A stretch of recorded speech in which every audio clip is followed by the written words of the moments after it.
Hello friends, నేను Soujanya. Welcome to my channel Groplants. మనందరికీ indoor water garden పెంచుకోవడం అనేది చాలా ఇష్టంగా ఉంటుంది కదా. ఎందుకంటే చూడడానికి చాలా అందంగా ఉంటుంది. ఇలా గ్లాస్ వేసెస్లో పెట్టుకున్నప్పుడు డిఫరెంట్ బౌల్స్లో డిఫరెంట్ వెరైటీస్లో మనం పెంచుకోవచ్చు.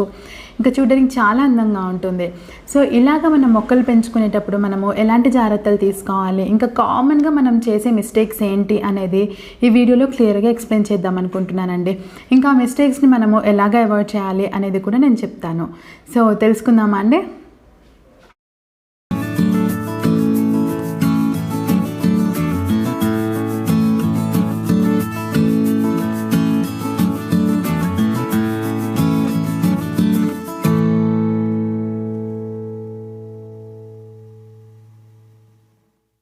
ఫస్ట్ మనము ఏ ప్లాంట్ అయితే కటింగ్ పెట్టాలనుకుంటున్నామో వాటర్లో ఆ ప్లాంట్ కటింగ్ తీసుకొని మనము ఎంతవరకు అయితే, ఫర్ ఎగ్జాంపుల్ ఇది ఉంది కదా, ఒక 3-4 ఇంచెస్ వరకు మనం వాటర్లో పెట్టాలి అనుకున్నాం అనుకోండి.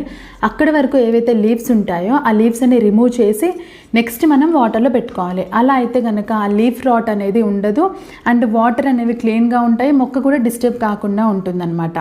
సో ఏంటంటే ఎంతవరకు అయితే వాటర్లో మునుగుతుందో అంతవరకు లీవ్స్ అనేవి తీసేయాలి.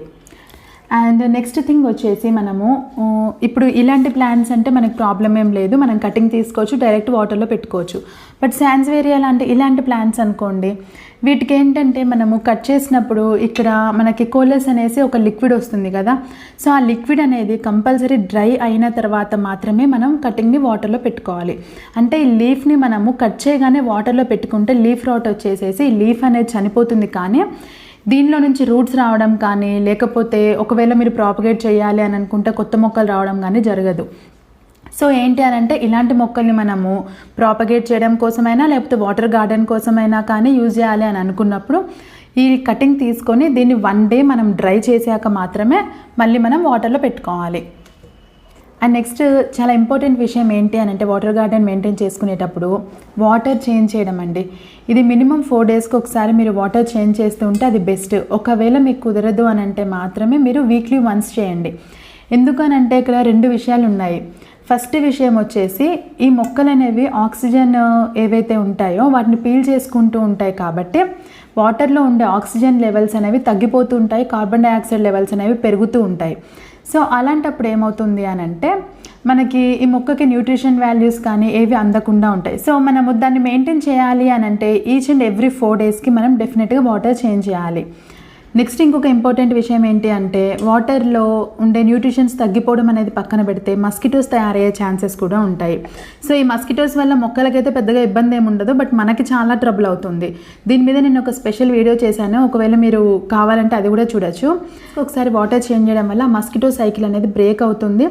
సో ఏంటంటే మనకి మస్కిటో లార్వా కానీ లేకపోతే గుడ్లు కానీ ఇందులో ఫామ్ చేసే ఛాన్స్ ఉండదు.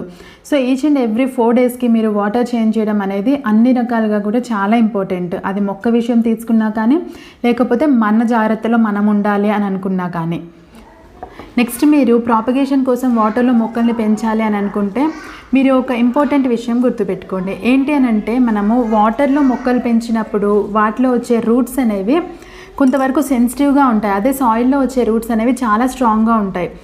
ఒకవేళ మీరు ప్రాపగేట్ చేసే మొక్క సాయిల్ ప్రాపగేషన్ త్రూగా కూడా ఈజీగానే అవుతుంది అని అంటే మీరు అది ఫాలో అవ్వడం బెటర్. ఎందుకనంటే మనం రూట్స్ వచ్చాక మళ్ళీ మనము దీన్ని వాటర్ నుంచి తీసి మనం సాయిల్లోకి ట్రాన్స్ఫర్ చేసేటప్పుడు ఒకవేళ మొక్క షాక్కి గురైనా కానీ ఈ రూట్స్ అనేవి అడ్జస్ట్ కాలేకపోయినా కానీ మొక్క చనిపోవడం జరుగుతుంది. సో సాయిల్లో ప్రాపగేట్ చేసి ఈజీగా మొక్కలు వచ్చేలాంటి మొక్కలు ఏమైనా ఉంటే కనుక మీరు సాయిల్ ప్రాపగేషన్ చూస్ చేసుకుంటే బెటర్. అలా కాదు వాటర్లో ఈజీగా అవుతాయి, ఇప్పుడు సాన్స్వేరియా ఇలాంటివి ఉన్నాయి కదండి, ఇవేంటంటే వాటర్లో చాలా ఈజీగా అవుతాయి. సో ఇలాంటి వాటికి వాటర్ బెస్ట్. మీరు ఏ మొక్క కటింగ్స్ అయితే తీసుకుంటున్నారో ఆ మొక్క కటింగ్స్ కనుక సాయిల్లో ఈజీగా పెరిగేలా అయితే మీరు సాయిల్లోనే ట్రై చేస్తే బెస్ట్. ఈ ట్రాన్సిషన్ ప్రాబ్లమ్స్ అనేవి మొక్క అనేది ఫేస్ చేయకుండా ఉంటుంది. నెక్స్ట్ ఇంకొక ఇంపార్టెంట్ ఫ్యాక్టర్ ఏంటి అని అంటే మొక్కలు వాటర్లో బాగా పెరగాలి అని అంటే లైటింగ్ బాగా ఉండాలి. ఇది ఒక పెద్ద మిస్టేక్. ఏంటి అని అంటే మనం ఇది యాక్చువల్లీ వాటర్లో మనం మొక్కలు పెంచుకున్నప్పుడు ఆర్నమెంటల్గా చాలా అందంగా అనిపించి మనం ఏదో ఒక కార్నర్లో పెట్టేస్తూ ఉంటాము. సో ఏంటి అని అంటే లైటింగ్ అందట్లేదు అని అంటే మొక్క అనేది హెల్తీగా పెరగదు అండ్ లీవ్స్ మనం ఎంతైతే పెట్టేస్తామో అలానే ఉండిపోతాయి. సో బెటర్ ఏంటి అని అంటే మొక్క హెల్తీగా పెరగాలి అని అంటే మంచి లైటింగ్ వచ్చే ప్లేస్లో చూసుకొని మీరు ఈ ఫ్లాస్క్ ఏదైతే ఉంటుందో దాన్ని ప్లేస్ చేసుకోవాలి. అదే చీకటి స్పేస్లో పెట్టుకుంటే మాత్రము మొక్క పెరుగుదల అనేది చాలా తక్కువగా ఉంటుంది, లేకపోతే అసలు ఉండదు. ఇది ఒకటి ఇంపార్టెంట్ పాయింట్ అండి మొక్కలు వాటర్లో పెంచుకునేటప్పుడు. సో లైటింగ్ అనేది చాలా ఇంపార్టెంట్, వాటర్ చేంజ్ చేయడం అనేది కూడా చాలా ఇంపార్టెంట్. అండ్ నెక్స్ట్ వచ్చేసి మనము మొక్కలు వాటర్లో పెట్టుకున్నప్పుడు పెస్ట్ అటాక్ అయితే ఏమీ ఉండదు, ఎందుకంటే ఒక కంట్రోల్డ్ ఎన్విరాన్మెంట్లో ఉంటాయి కదా. బట్ ఏంటంటే రూట్స్కి ఒకవేళ బ్యాక్టీరియల్ ఇన్ఫెక్షన్ వచ్చే ఛాన్సెస్ ఉంటాయి. సో అలా బ్యాక్టీరియా ఫామ్ అవ్వకుండా ఉండాలి అని అంటే మనము దాల్చిన చెక్క పౌడర్ని వాటర్లో కలిపి, నేను ఈ ప్రాసెస్ మొత్తం ఒకటి సపరేట్ వీడియో చేశానండి, లక్కీ బ్యాంబూ వీడియో. సో మీకు ఆ లక్కీ బ్యాంబూ వీడియోని అటాచ్ చేస్తాను. సో అది చూస్తే మీకు మంచి క్లారిటీ వస్తుంది దాల్చిన చెక్క పౌడర్ని మనము ఎలాగ వాడాలి అనేది. సో అది కనుక మీరు యూజ్ చేస్తూ ఉంటే మీకు ఈ బ్యాక్టీరియా ఏదైతే ఉంటుందో అది చనిపోతుంది, మళ్ళీ వేర్లు అనేవి చాలా హెల్తీగా ఉంటాయి అన్నమాట. సో అదండి వాటర్లో మొక్కలు పెంచుకునేటప్పుడు మనము తీసుకోవాల్సిన జాగ్రత్తలు, మనం అవాయిడ్ చేయాల్సిన మిస్టేక్స్. సో మీకు ఈ వీడియో నచ్చింది, హెల్ప్ అవుతుంది అని నేను అనుకుంటున్నాను. ఈ వీడియో కనుక మీకు నచ్చితే లైక్ చేయండి, షేర్ చేయండి, and please subscribe to my channel Groplants. Thank you.